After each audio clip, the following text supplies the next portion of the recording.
dos capítulos mais fascinantes e transformadores da longa história do Egito Antigo, a Terra dos Faraós, por volta de 1650 a.C., viu-se confrontada por um inimigo inesperado, um povo estrangeiro que viria a ser conhecido como os Hyksos.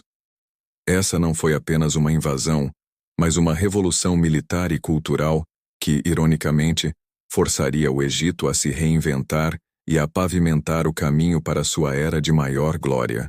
O Egito, no final do Reino Médio, estava em um período de declínio e fragmentação, conhecido como o Segundo Período Intermediário.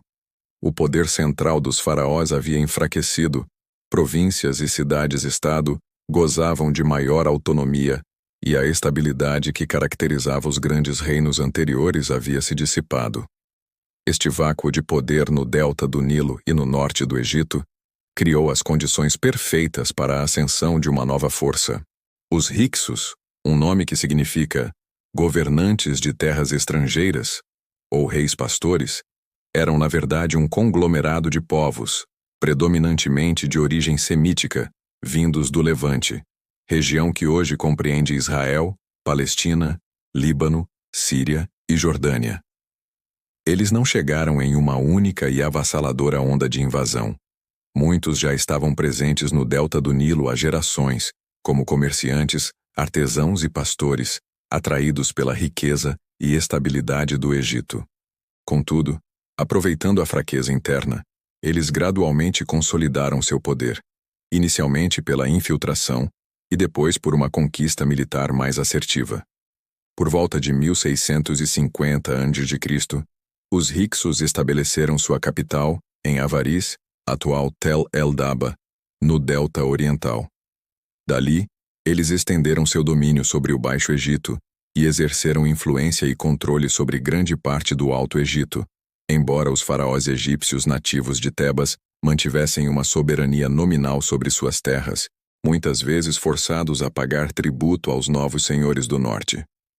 O sucesso esmagador dos Hyksos não se deveu apenas à desorganização egípcia, mas, crucialmente, à introdução de tecnologias militares que eram completamente novas para o Egito. A principal entre elas era o cavalo, e, em particular, o carro de guerra. Imagine o cenário. O Egito, com sua longa tradição militar baseada em infantaria e arcos, de repente confrontado com a velocidade e o poder de fogo dos carros de guerra puxados por cavalos. Estas máquinas de guerra eram leves, rápidas e manobráveis, tripuladas por 2 guerreiros, um cocheiro e um arqueiro ou lançador de dardos. A cavalaria não existia no Egito até então.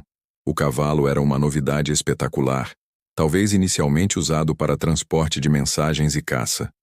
Os carros Hyksos podiam flanquear formações de infantaria, lançar uma saraivada de flechas e recuar rapidamente, antes que os egípcios pudessem retaliar efetivamente. Isso mudou fundamentalmente a dinâmica do campo de batalha. Além do carro de guerra, os Hyksos trouxeram consigo outras inovações cruciais. 1. O arco composto.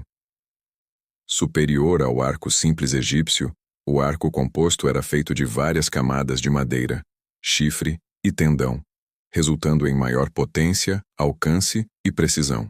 Suas flechas podiam penetrar armaduras egípcias mais leves e causar danos devastadores. 2. Novas armas de bronze. Embora o Egito já conhecesse o bronze, os Hyksos introduziram melhores técnicas de metalurgia e armas mais eficazes, como espadas mais longas, incluindo o que viria a ser o famoso khopesh, uma espada em forma de foice. Adagas aprimoradas e armaduras de escamas de bronze oferecendo proteção superior. Íris e técnicas de fortificação e cerco. Sua experiência em guerras de cerco era mais avançada, permitindo-lhes capturar cidades fortificadas egípcias com maior eficiência.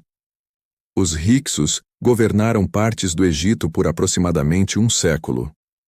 Apesar de serem estrangeiros, eles não foram meros destruidores. Adotaram títulos faraônicos, empregaram escribas egípcios, reverenciaram algumas divindades egípcias, especialmente Sete, que eles sincretizaram com sua divindade principal e permitiram que a cultura egípcia continuasse a florescer sob seu domínio em muitas áreas. No entanto, sua presença sempre foi sentida como uma mancha, uma usurpação do legítimo trono do Egito. A ironia, no entanto, residia no fato de que, ao dominar o Egito com sua superioridade militar, os Hyksos, sem saber, semearam as sementes de sua própria destruição. Os egípcios, inicialmente subjugados, observaram e aprenderam. Os príncipes de Tebas, no Alto Egito, que ainda mantinham uma linha de faraós nativos, perceberam que, para expulsar os Hyksos, precisavam vencer os Hyksos em seu próprio jogo. Foi um processo gradual de assimilação e adaptação. Os artesãos egípcios começaram a fabricar arcos compostos. Os ferreiros aprenderam a forjar as novas armas de bronze. E, crucialmente, os egípcios começaram a criar seus próprios carros de guerra e a treinar seus soldados para usá-los com proficiência. O cavalo, antes uma curiosidade, tornou-se o motor da nova máquina de guerra egípcia. A faísca da revolta foi acesa pelos príncipes da 17ª dinastia, baseada em Tebas. Sequenem-Hetal, conhecido como o Valente, foi um dos primeiros a desafiar abertamente o domínio Hykso. Contos narram que ele morreu em batalha, possivelmente vítima das próprias armas que os Hyksos haviam introduzido, com ferimentos de machado e adaga em sua múmia, sugerindo uma morte violenta em combate. Seu filho Kamose continuou a luta com vigor. Ele registrou suas campanhas em estelas, proclamando sua intenção de expulsar os asiáticos da terra do Egito. Kamose lançou ataques audaciosos contra o território Hykso, chegando perto de Avaris e cortando suas linhas de comunicação, mas não conseguiu a vitória final. A glória de expulsar os Hyksos estava reservada para o irmão mais novo de Kamose, Ahmose I. Subindo ao trono por volta de 1550 a.C., Ahmose liderou uma campanha militar decisiva, equipado com um exército que havia dominado as táticas e as armas hiksas, carros de guerra egípcios, arcos compostos egípcios e espadas de bronze egípcias. Ahmose sitiou Avaris. Após anos de cerco e batalhas, a capital Hykso caiu. A população Hykso foi expulsa ou assimilada. A campanha de Ahmose não terminou aí. Ele perseguiu os Hyksos até Sharuhen, no sul da Palestina, e os derrotou definitivamente, garantindo que não representariam mais uma ameaça. A expulsão dos Hyksos marcou o fim do segundo período intermediário e o início do novo reino, a era mais poderosa e expansionista da história egípcia.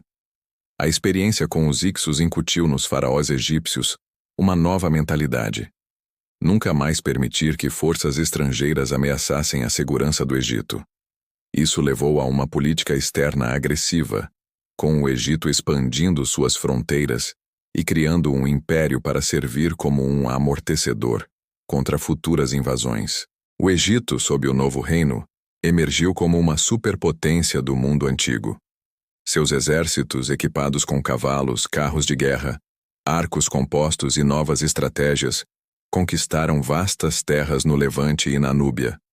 Os faraós como Tutmés III, Amenhotep III e Ramsés II lideraram carros de guerra em batalhas épicas, construindo um império que jamais teria sido possível sem a revolução da guerra forçada pelos Hyksos. A introdução de tecnologias estrangeiras, por mais humilhante que tenha sido sua aceitação inicial, transformou o Egito, forçando-o a abraçar a mudança, a inovar e a se tornar uma força militar sem precedentes na história do mundo antigo. Gostou do vídeo? Curta, é grátis e ajuda demais nosso canal. Considere se inscrever no canal e ativar sininho de notificações para não perder nenhum capítulo dessa saga da história do mundo.